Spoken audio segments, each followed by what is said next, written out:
الله من الشيطان الرجيم. بسم الله الرحمن الرحيم. إذا وقعت الواقعة ليس لوقعتها كاذبة خافضة رافعة إذا رجت الأرض رجا وبست الجبال بسا فكانت هباء منبثا وكنتم أزواجا ثلاثة فأصحاب الميمنة ما أصحاب الميمنة وأصحاب المشأمة ما أصحاب المشأمة والسابقون السابقون أولئك المقربون في جنات النعيم ثلة من الأولين وقليل من الآخرين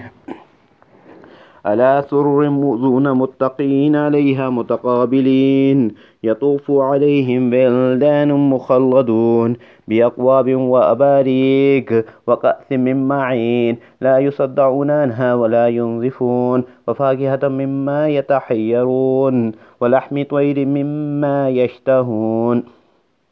وحور إن كأمثال اللؤلؤ المكنون جزاء بما كانوا يعملون لا يسمعون فيها لغوا ولا تأثيما إلا قيلا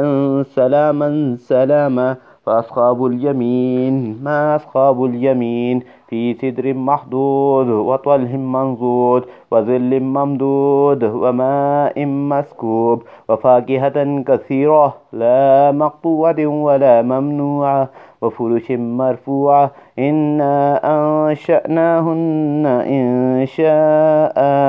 فجعلناهن أبقارا عربا أترابا لأصحاب اليمين ثلة من الأولين وثلة من الآخرين وأصحاب الشمال ما أصحاب الشمال في سموم وحميم وظل من يحموم لا بارد ولا كريم إنهم كانوا قبل ذلك مترفين وكانوا يصرون على الحنث العظيم وكانوا يقولون إذا متنا وكنا ترابا وإذا من أئنا لمبعوثون أو آباؤنا الأولون قل إن الأولين والآخرين لمجموعون إلى ميقات يوم معلوم ثم إنكم أيها الضالون المكذبون لا آكلون من شجر من زقوم فمالئون منها البطون فشاربون عليهم من الحميم فشاربون شرب الهيم هذا نزلهم يوم الدين نحن خلقناكم فلولا تصدقون أفرأيتم ما تمنون أأنتم تخلقونه أم نحن الخالقون نحن قدرنا بينكم الموت وما نحن بمسبوقين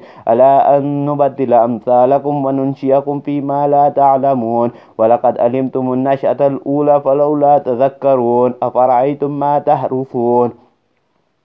أنتم تزرعونه أم نحن الزارعون لو نشاء لجعلناه حطاما فظلتم تفكهون إن لمغرمون بل نحن محرومون أفرأيتم الماء الذي تشربون أنتم أنزلتموه من المزن أم نحن المنزلون لو نشاء جعلناه أجاجا فلولا تشكرون أفرأيتم النار التي تورون أنتم أنشأتم شجرتها أم نحن المنشئون نحن جعلناها تذكرة ومتاعا للمقوين فسبح باسم ربك العظيم فلا أقسم بمواقع النجوم وإنه لقسم لو تعلمون عظيم إنه لقرآن كريم في كتاب مكنون لا يمسه إلا المطهرون تنزيل من رب العالمين أفبهذا الحديث أنتم مدهنون وتجعلون رزقكم أنكم تكذبون فلولا إذا بلغت الحلقوم وأنتم حينئذ تنظرون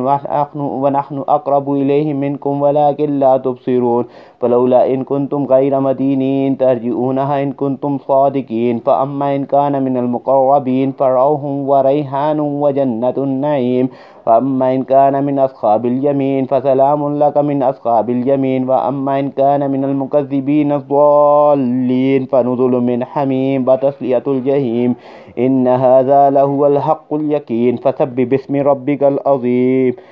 صدق الله العظيم آمين آمين